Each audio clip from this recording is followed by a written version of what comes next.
Ms. Cammack for her 5 minutes of questioning.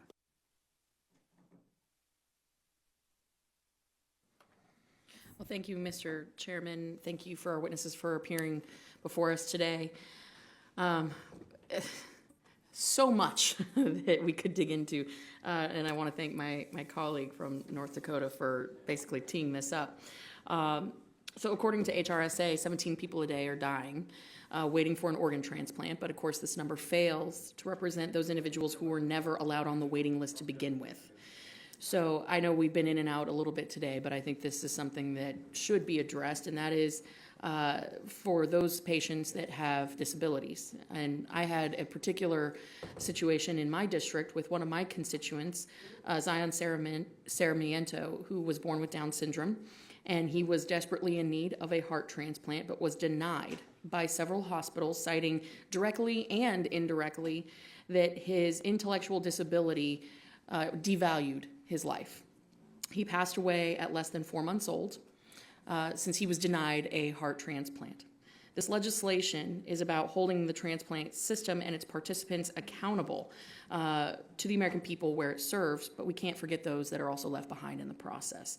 So I would strongly urge my colleagues to support final passage of the House bill to end discrimination based solely on a disability, the Charlotte Woodward Organ Transplant Discrimination Prevention Act, which passed out of this committee earlier this year by a unanimous vote. And I'm going to start with you, Dr. Cannon. In 2019, the National Council on Disability released a report on organ transplants in individuals with disabilities, which found that people with disabilities are frequently denied access. And that's a nice way of putting it.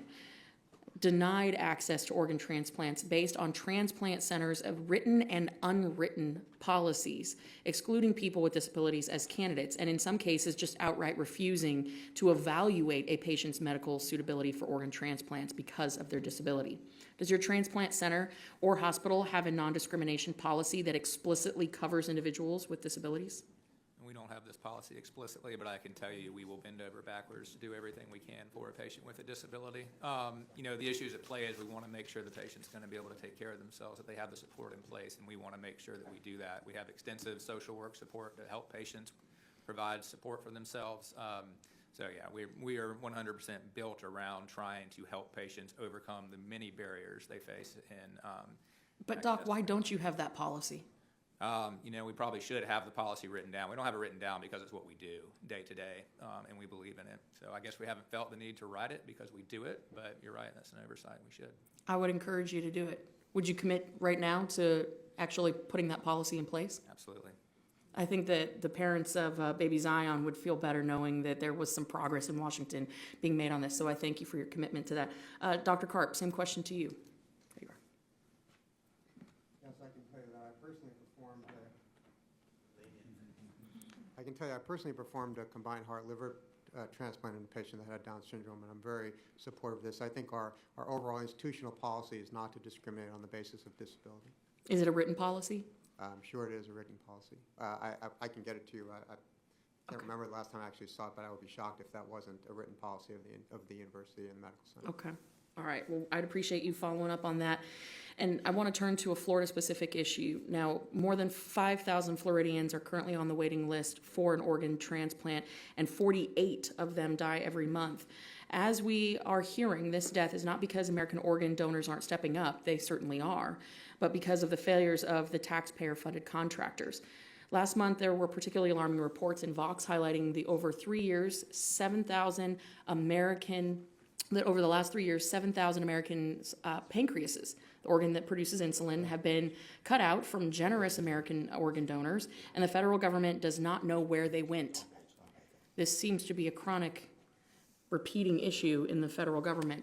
Now, this week, I received a letter from a Florida woman who has been waiting 4 years for a pancreas transplant. You can imagine her horror when she reads reports like that the government has lost 7,000 pancreases. So we know that they're getting stuck in a freezer, but then we can't find them. This is absurd. Dr. Karp, Mr. Siegel, actually, you testified that many whistleblowers have come to you. Have you heard about this practice? Yes, ma'am. And actually, I've shared with this committee a picture that I received from a whistleblower at an OPO, which was boxes of pancreases just sitting in freezers. And I can tell you whistleblowers at that OPO CMS tells OPOs that they need to recover pancreases for research. They haven't defined research. The joke at that OPO is that they're conducting research on the efficacy of garbage disposal A versus garbage disposal B. Wow, that's disgusting. I agree. Dr. Karp, I have follow-up questions, but I will submit them in writing and would appreciate a response. Thank you, Mr. Chairman. My time has expired. I yield. Thank you, gentlelady, for yielding back. Now recognize the chairman of the Health Subcommittee, Mr. Guthrie, for his 5 minutes of questioning. Thank you very much. I appreciate the recognition. Thank you for you all being here. This is very